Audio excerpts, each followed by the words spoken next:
you so much for joining us for our spring validation demo Encore. We're Team ParaDocs and we work with Smith & Nephew on surgical robotics. Our team comprises of Param, Live, Kimi, Abhishek, and I'm Shivangi. And we work with Branko, Parker, Sundaram and Kaushik from Smith & Nephew. So a little bit about the project. Osteoarthritis is a medical condition in which the cartilage between our fibula and femur starts to wear, causing a lot of friction between the bones and pain for the sufferer. So in osteoarthritis, often the doctor recommends getting a total knee replacement done. In fact, in the US alone, around 790,000 total knee arthroplasties are performed annually. So how this surgery works is that you make 5 planar cuts on the femur and 1 planar cut on the tibia, and you place an artificial knee implant over both of them. But to make these cuts, surgeons often use a surgical guide which has clean slots for a saw to go through, so you can make sure that the angles are precise. Now, to place this actual saw slot, you use these surgical pins. Surgical pins are placed on the ends of the fibula and femur, and on this the surgical guide slides on.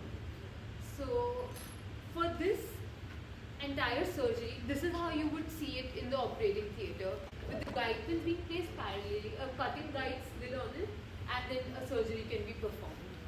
Now, out of all A, B and CD steps, the scope of our project is limited to A, B and C, where we'll be drilling holes and placing a surgical pin on them, but the guide will not be put by us, and that will be continued by the surgeon. So in short, our robot is not actually replacing the entire process of how the surgery happens. Only a part of it would be done by the robot, and we'll be assisting the surgeon. Our entire project has 3 key objectives associated with it. We're autonomous, non-invasive and robust. What do these terms mean? We're autonomous because the entire process that we're automating will only be done with the robot and will not require any manual intervention. We can take an input from the surgeon to confirm whether the registration has happened properly and whether the planning of the surgical drill is done correctly, but it's not mandatory. Next, we're non-invasive. So the way robotic surgery happens right now for knee replacement is that these IR trackers are hammered to the tibia and femur, and that's how the localization and tracking happens for the end effector. But this IR tracker has actually, we've seen it, and it's really bulky and invasive. I don't want one hammered into my bones. So we're going to make them disappear and simply use an RGBD camera vision-based solution which will not be invasive to the patient. Lastly, we're robust because we're generalizable to any orientation of the knee in a certain standard, and we're not going to cause any operative issues for the doctor that they would have to move around a certain bed in order for our drill to be accommodated into the OR. Our setup, as you can see, comprises of 3 primary parts. First, we have our manipulator, which is a 7-degree of freedom KUKA LBR Med 7. Then we have our camera, which is an Intel RealSense D405 mounted at the end effector there. This should not be confused with the camera that's placed here, which is only for zoom streaming purposes, not for the actual surgery. And lastly, we have our drill, which is a Dremel 9100. The motor mount has been placed away over there, and the spindle has been mounted on the end effector. The foot pedal that you can see here has actually been replaced by our electronic setup, so that we can programmatically and autonomously actuate the drill. Yeah, everyone, thank you for coming. So now I'll give you a brief overview of the process about what we're about to demonstrate today. So we have 3 steps: plan, register, and drill. By plan, we don't refer to the motion plan, but the point where we actually have to drill. And this is defined with respect to a scan that we have of the femur. The question is, where is the femur here? This is done by registration pipeline, which localizes the femur from the entire point cloud C. And now, we effectively know where to drill. And then our manipulation pipeline can plan and go drill at the right spot. But the key question is, how would you even know if you did a right job? We could just arbitrarily drill anywhere and claim that you did a good job. So This is what our verification criteria is. We have 3D printed a stencil of the bone, which already has holes marked as ground rules. So once we make a drift, our manipulator makes a hole, we can use the stencil to mark the point and then measure the error. And our objective is the error should be within 8 mm. One difference that we have from the SVD is that to make it convenient, we've already marked circles of the correct radius so that you can visually identify, yep, it's within limits. Before we move on to the Encore, just a quick summary of the results from last time. During our pre-SVD runs, we averaged around 3.9 to 4 mm, and which was reflected also in our actual SVD, where all 4 of our trials were within 4 mm, except for one where we lost connection. And with that, we'll start our Encore. Our first demonstration is a repeatability test, where we'll try to do the same thing that we did last time. And now Parag will guide you through them. Okay, so as you can see in that monitor, that's our feed from the camera feed. This is what the camera can see with the point cloud. We have the manipulator, that's the RGB, and let's start with that.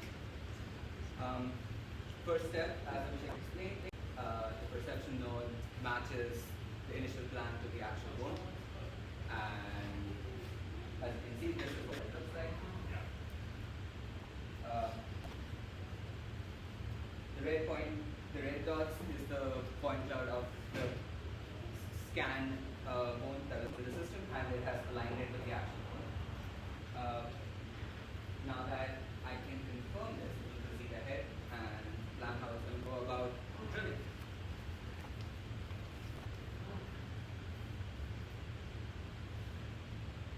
So, we have Shivangi and Divya on e-stop, just in case something goes wrong. The manipulator comes close, and once it's within the vicinity, it'll switch on the drill.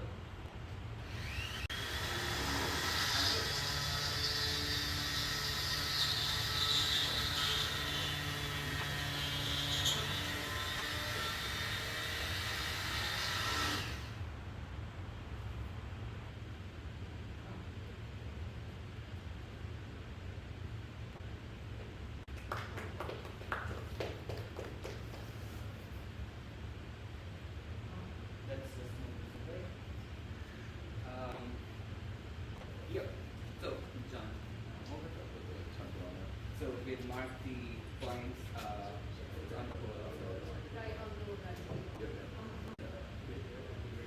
I see, so you're going to do 3 different positions. Yes. So the first plan, for a second demo, we're going to do 3 consecutive boots. Is that Because of this, we wouldn't be able to mark it stencil, so let's just put the dots there beforehand. If anybody else wants to take a look at this, you could. Yeah. So this will be 8 mm circle with mark within the natural line and it came almost as a center. So that verifies our accuracy to be about 2 millimeters. Some people we check the results out. Yeah. Is it alright? Yeah. Right, that's so the next one. Okay. So Please do. Yeah, so for the next one, we'll be drilling multiple points in a single attempt, which will reflect closer to what our actual FVD is supposed to be. We're supposed to drill 5 points. So we're going to attempt to drill 3 with a single registration. So yes, let's switch codes to that, and we register. We have a new set of points. The same process, 3 more times. And obviously the criteria is each of those should be later. Right? So we can verify that the registration is actually correct. I say yes. Once I confirm, it will plan to actually go to those points. And yeah.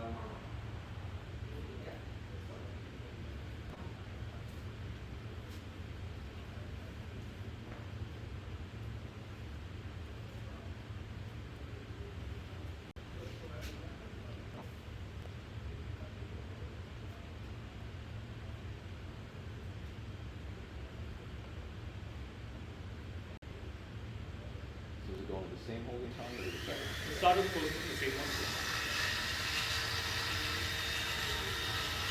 It can also act like a repeatability test.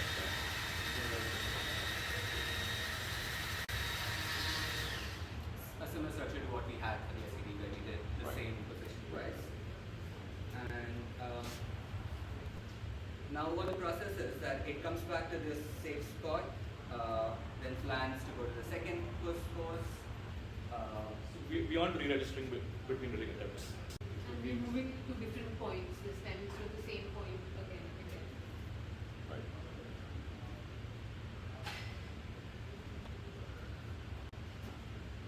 This will be a new point. So now this one is going to the second course that we had in mind.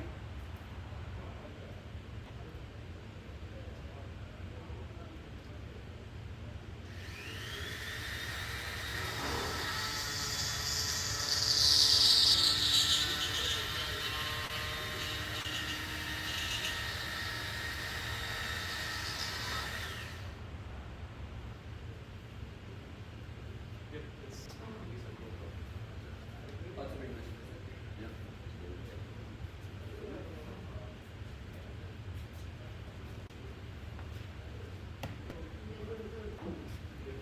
it's already started planning. Yeah, it's Plan to convert? yeah, it's been. Yeah. Yeah, I think this needs to relocate a lot because it's not over. It's, yeah, and it's close by, so it might be.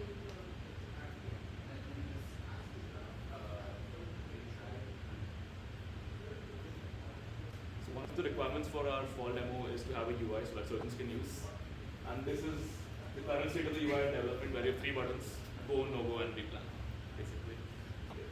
Because we were using the terminal last time and we realized we were messing up. We'd sometimes send a 0 instead of a 1. That'll just mess up the whole thing. Sorry.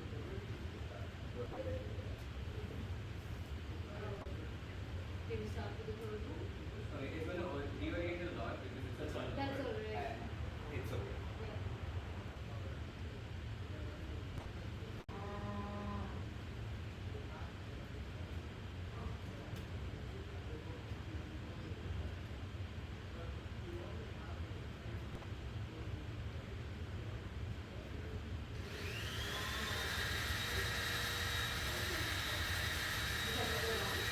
Seems to have different joints in it. Yes, it's how the joint is. So it couldn't do the third range one. Because what? It hit the joint. The, effectively. the pose that it hits, so it's not able to go Outside of forward. work. Yeah. Do we want to try with the bone shifted in a different We place? can try different orientation for the same So process. that the manipulator could reach that point. But yeah, then we can start by sending that way.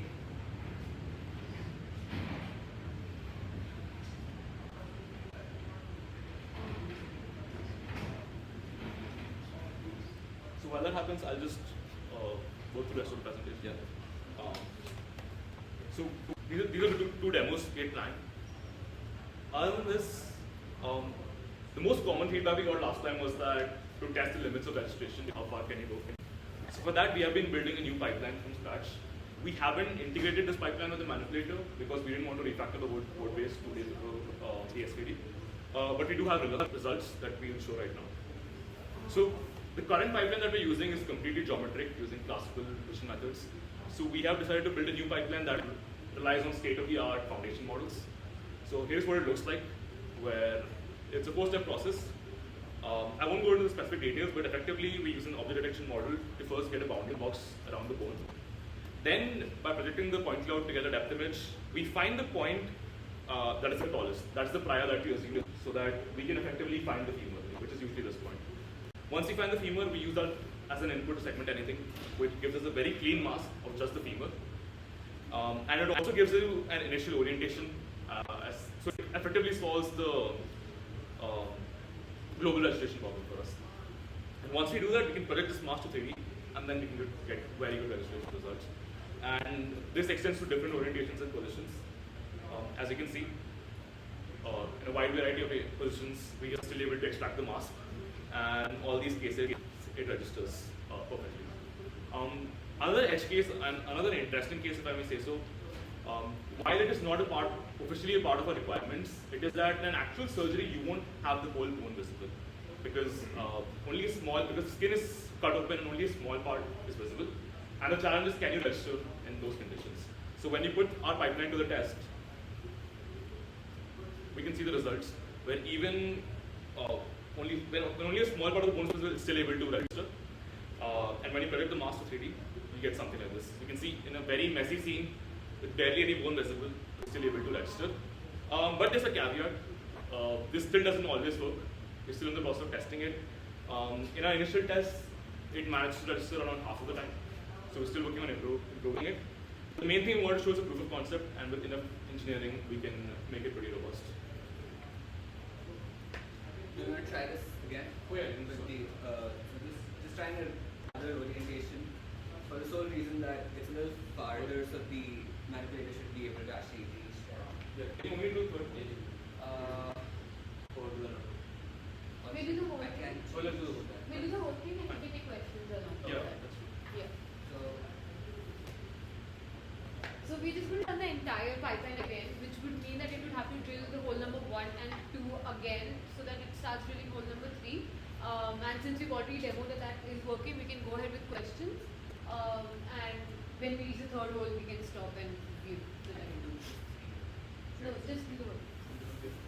Yeah, I've got a couple Yeah. of questions. Sure. So let's see, this is excellent what you did with the further registration.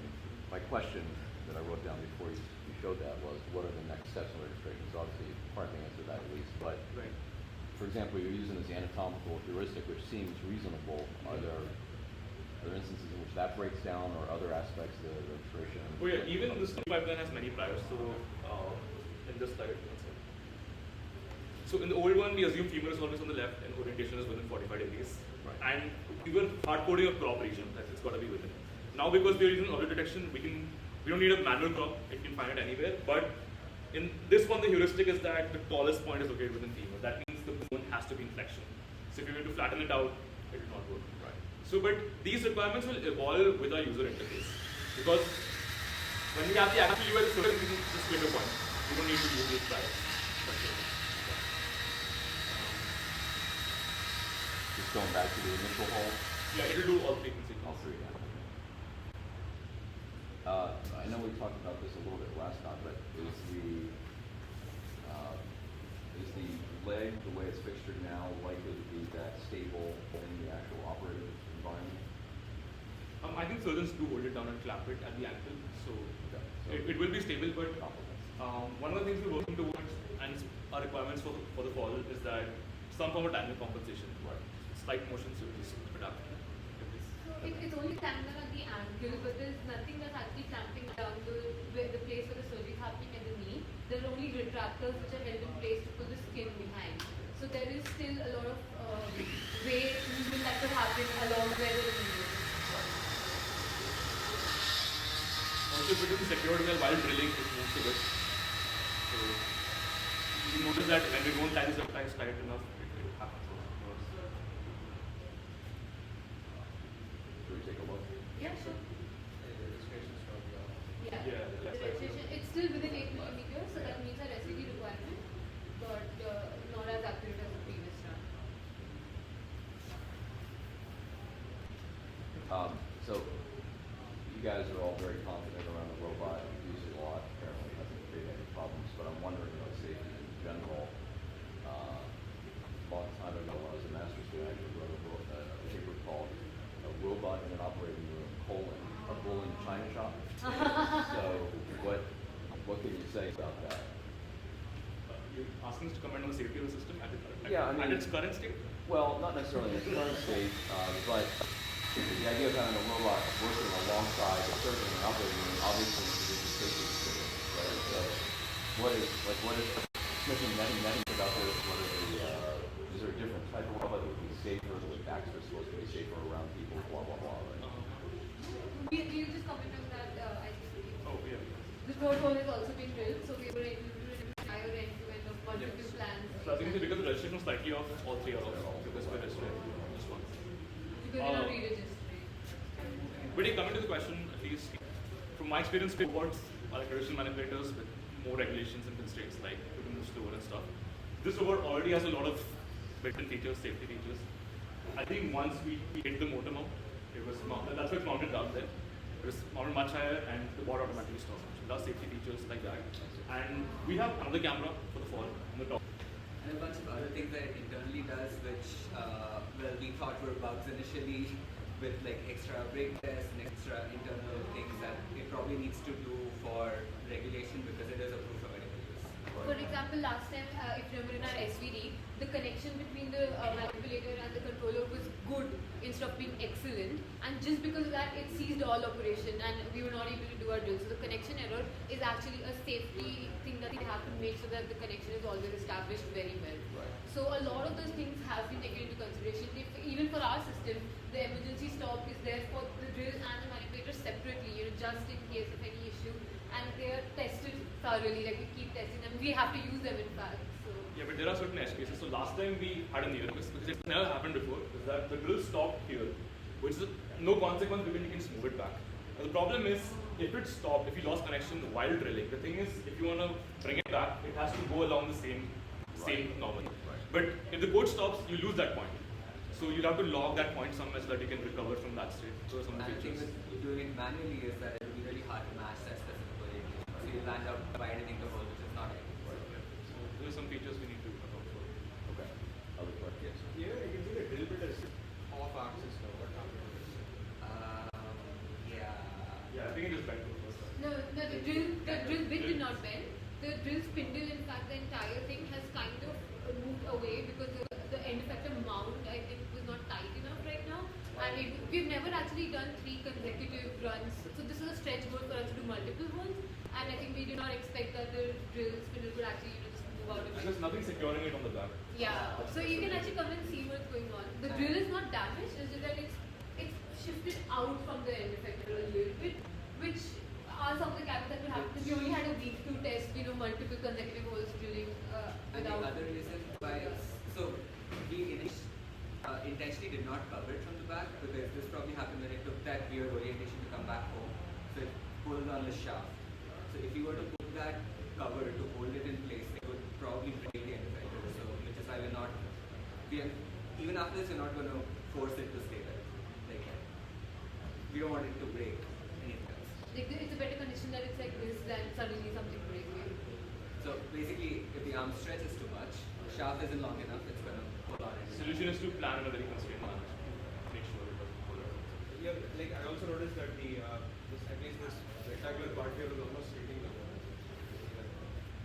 That's because of the drill length. We needed to go. Actually, do you have the pin? It might have almost hit, but it would never hit because we have designed our URDF and everything very. So the reason behind that, the drill needs to be this deep for the surgical pin to fit in. So like We had to put the surgical we had to pins in, put by it the in. way. So like it needs to be able to go in all the way, and so you need it to be, I think this is 2 centimeters, right? And yeah, in order for it to be able to do that, in order for it to be able to do that, the drill bit is not long enough, so of course it will have. And the bone surface is not flat, right? So you'll have. And kind of fit here a little loose or it has to be very tight. So right now it can be a little loose, but SVD goal will be it has to be exactly tight. But it is tight. One thing is that the Right now. surgical guide has 2 parallel holes in it, so as long as it can slide over the 2 parallel pins, I think it should be fine. So both of them have to be at the correct orientation, and then the surgical guide slides. That's the only purpose of the pins. So for our final FED goal is we have a XYZ error and a angular error as well, which we're not trying to do right now. Right now we're only focusing on getting the X position right. The orientation is for next semester. Even if you don't have the angular error right now, are you tracking it? You have like it for what it is. Like even if you're not. Not yet. The angular error? Yeah. No, we're not watching it. For the FVD. You have to make like when you bring a single registration and 3 multiple roles, if in between like the joint moves or the patient moves or whatever you do, so do you have a way to find that and stop the process? Or Currently That comes into the dynamic compensation that we'll be doing next semester. currently it's open to this, no feedback. This Hail Mary brave person. But yes, so we're done with the end-to-end, and the only thing that we do need to primarily do in FPD is the dynamic compensation, dynamic obstacles, for hand goes in the middle, stop it, those kinds of things. And to do that, we're going to be putting this as a static camera on top with a view of the entire scene. So once we incorporate this camera, we would be able to achieve all of those things to the final goal that is achieved. the idea for this semester was that we want to have the system ready so that we can just swap out a node with the data. So what are the main things you guys need to do next semester? We talked about improving registration, although it's steadily getting better. Right.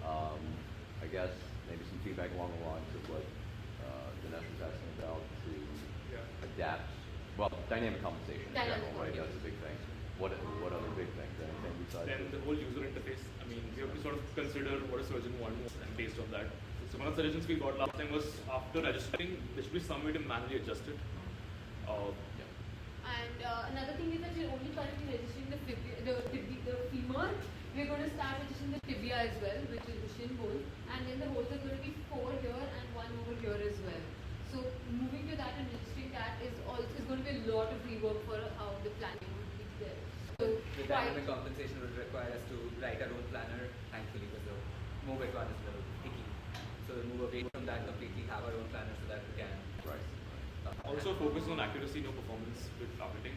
Currently, the new pipeline road, it takes like 8 seconds on my laptop and 20 seconds on our PC.